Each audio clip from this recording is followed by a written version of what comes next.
What's up, I like scary? We are back. I hope you guys are having an awesome day. I'm having an awesome day. It feels great to be a horror fan. So you guys, today we're going to talk about some more of the Halloween Ends novel as we progress again even deeper in this novel, and we find out something that's very freaking crazy, and it kind of goes and plays along in the evil explained with Corey Cunningham, and just kind of explaining Michael too, and it has something to do with none other the one and only Dr. Loomis, man. This right here, I just wish that we could have got some type of flashback in the film with this side story that's going on in this book. Is so interesting, and it just explains a lot with Corey, in my opinion, and Michael. So definitely, you guys, before we get into it, definitely smash that like button. And come on, you guys, let's dive down this rabbit hole, man. So basically, we talk about Dr. Loomis and him having, you know, another patient besides Michael that he's been seeing, and it's at Smith's Grove. And basically this kid that he's seeing, he sees Michael inside of him. He says, you know, basically in one of the passages, basically that he looks in his kid's eyes, which his name is Carl, and he sees like that numbness, you know, basically the blackest eyes, the same, you know, non-humanity look that he's seeing in Michael, he sees in his kid, and it kind of has him concerned. And but he's saying that, you know, I don't think he's a killer like Michael, but something weird is going on. Just for example, it says in the passage, Carl's mind is now open to evil. Loomis deducted in his first sessions, it is up to us to close that door and lock it for good. After several months, Loomis told me he felt hopeful about the progress the two were making, and he pleaded with the state to move Carl to much less restrictive facility to continue his work, a facility where true therapy can be done. Loomis argued that Carl was not a killer, and then we kind of progress, and he says this also. Psychiatric administrator moved Carl next to Michael's cell. Loomis had long argued for the separation between the two inmates, and he said, I believe he could be infectious if close to a basically a suspectable mind. But again, nobody basically heard Loomis out, and Carl, confident that he'd begun feeling drawn towards his darker thoughts more than ever. Dr. Loomis told me that Carl confessed to daydreaming about watching them all die.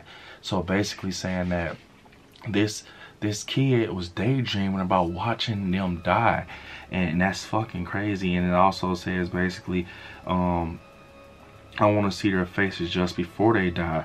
I want to see how scared they are. Loomis quoted the patient. I want to taste their fear.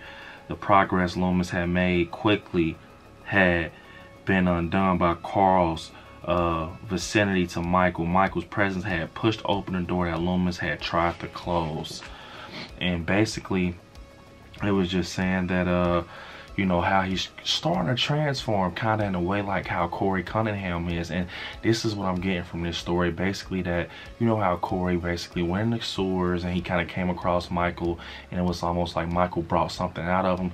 This is kind of answering that question we've all been wondering, like, was the evil transferred, or, you know, something like that. I'm thinking, you guys, now to me, you know, reading this, it kind of makes me think that I think you gotta have kind of already have that like darkness in you, something to you, like, and it just has to be brought out of you, because it's like that's what it's kind of showing me in the book. Maybe I'm wrong, don't quote me on it, but it's almost seeming like Michael brings like a darker side out of a person that's already kind of, you know, going down that road. So and something that's very crazy is this passage right here. Loomis began noticing something else about Carl's shape. A vacancy appeared behind his eyes.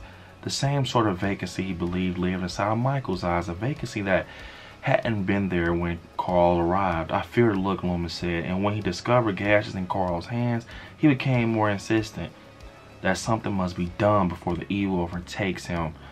During each of their following sessions, the vacancy in Carl's eyes grew more disturbing, and then days later, Carl gave into the evil. Loomis spared no detail in recounting the gruesome facts.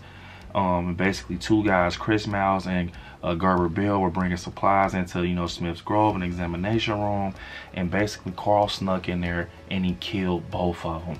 He actually took a scalpel and fucking killed one of them, and it said that Carl wore a mask of a bloody white gauze over his face. He had, as Loomis described, he tried to remove his face using a scalpel he stolen. So he actually tried to take his face off. This Carl guy is insane. He tried to cut his whole face off, guys. And basically, he actually hit Gerber with a hammer, and then he trapped Chris when he tried to escape. And basically, he freaking plunged some scissors in his neck. So this guy was basically becoming Michael, just like Corey Cunningham. He's completing kills. And you remember how Lori looked at Corey and he was like, yeah, you remember those guys that tried to jump me? And then Lori was looking and she told Lindsay like it was something different. And even, Jeremy's dad said that wasn't the kid that used to mow my lawn and babysit my son. And it kind of just makes me think like, man, so Loomis was trying to tell us something, since 78. The blackest eyes, the devil's eyes. So, the boogeyman is not, just one person. What they're saying, Michael was just the main vessel for it. Because right here in this book is what they're saying, and they're saying that basically that, the Carl kid is just like Corey Cunningham. He started becoming the shape slowly. They were like in contact, with each other damn near, because him and Michael were like, close. They're like cellmates or whatever. And Loomis was telling him like, I don't know, Michael can basically be an infection, so I don't think that's a smart idea. And moments later and days later, after Loomis told them this, murders was completed by Carl. Carl tried to take his face off with a scalpel, and he actually said in the book also that he wanted to kind of, complete, a kill and kill Loomis, which is crazy. So he wanted to kill someone that was trying to take care of him. So that kind of shows you and kind of gives you a dive into Michael's brain, saying that Michael wanted to obviously try to kill Loomis also. But in the all around, I think this story, this side story in the Halloween Ends novel, kind of tells us that the evil is definitely brought out of you due to Michael. He is an infection. Michael is an infection, and he kind of rubs off on people. And they were saying also they went back into Carl's cell, and there was two bloody handprints on the wall pushing to, like, basically it was looking, they're saying it looks like Carl trying to push through the wall to get to Michael. Like he couldn't obviously, but mentally he was trying to, and he had cut his hands. You remember Loomis said he had looked at his hands and he had gashes in his hands. So yeah, man, and it kind of makes me think about that scene too with Corey Cunningham when his hand was jacked up when Michael was killing the female with the bob kill, and he kind of put his hand up to the window, like, so man, definitely this book has got me thinking. I'm gonna tell you one thing, man, before we end this off. This book has definitely opened my eyes more with the film. And I mean, I love the film, from jump, but the book makes you understand a lot of stuff.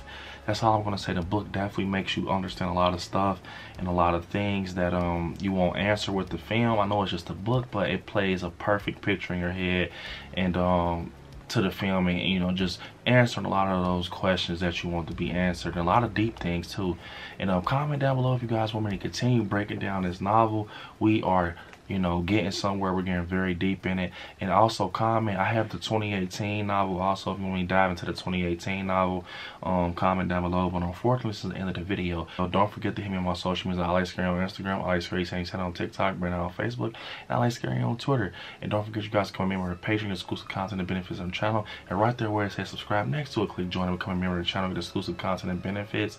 And also check out the official I Like Scary merch store. And yeah, you guys, watch some horror movies, stay scary out there. I love you all. Peace.